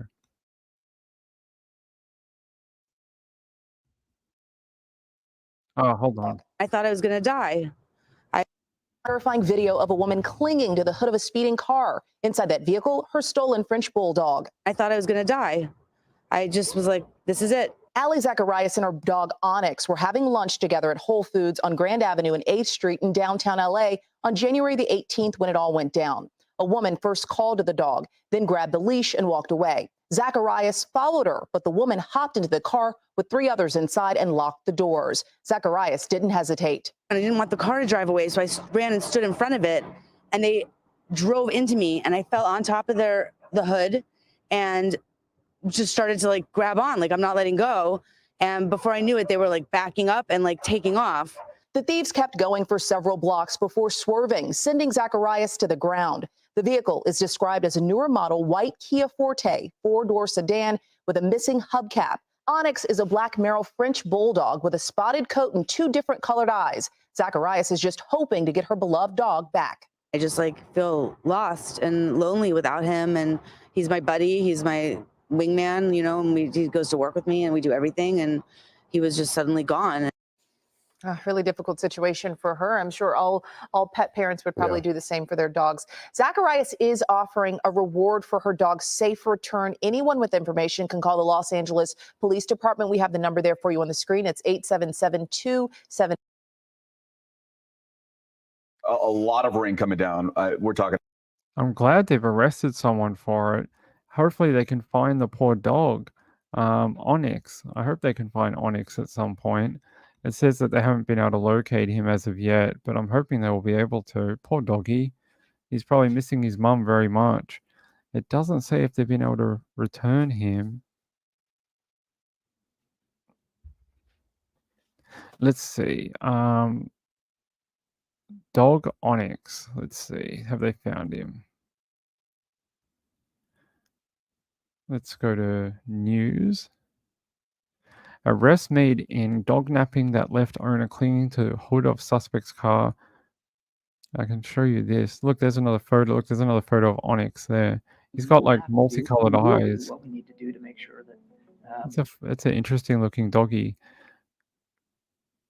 Yeah, look at this. There he is. French bulldog. But it doesn't say if they found. Oh, a female suspect picked up Onyx and fled in a white Kia Ford sedan, but they haven't said if they. Yeah, suspects fled with Onyx and they haven't been able to find him. So he hasn't been returned home yet. If you see this puppy with the 2 different color eyes, call it into the LAPD or the LA Downtown Police Department and see if you can get him home. Didn't say you had to love him. Obviously, the owner loves him. It is a pretty good name for a French bulldog, for a male French bulldog. There they are, because that's what they said. They said the average cost of a French bulldog is between $1,000 and $3,000. So no wonder they get stolen all the time. It's like you could resell it on the market and get at least $1,000 or something. So I guess that's why people pinch them. Yeah.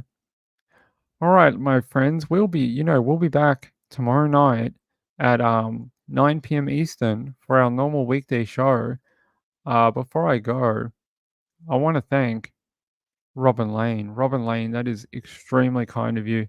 Thank you very much for supporting the show. We work very hard and do as many shows as I can all week, every week. Sometimes you get 6 or 7 shows, almost one a day.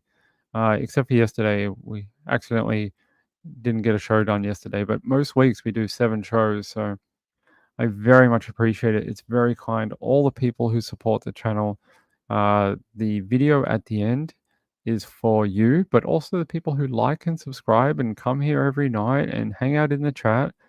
You guys are just as amazing, and that is also for you, the video at the end. It's my way of saying thank you to everyone, and I update it every day and put the new names on or whatever, and it's just a small way of saying thanks to everyone for being here and supporting the show. I really do appreciate it. Everyone is amazing and so supportive. It's been really cool to see the channel grow and getting new subscribers every week. It's been great. Hello to all the new subscribers, by the way. Good to see you. Come hang out in the chat or leave a comment. I want to get to know you. Yeah, I'd love to see who you are. Thank you, Moonlight View. Thanks for all your help with the chat. I appreciate it. That's okay. That's all right. You get a pass, a late pass. But yeah, that's it. That's it. 2-hour show tonight. It's a long show. We'll be back tomorrow night, 9 p.m. 9 p.m. Be there. You better be there. And I'll see you all then, okay? Good night, everyone. Have a great Monday morning. Have a great Monday, and I'll see you in the evening. Tell me what happened during the day on Monday. I want to know, okay? See you later, everyone. Good night. This was your Sunday show with Ping, coming to you live from Melbourne, Australia. See you later, everyone.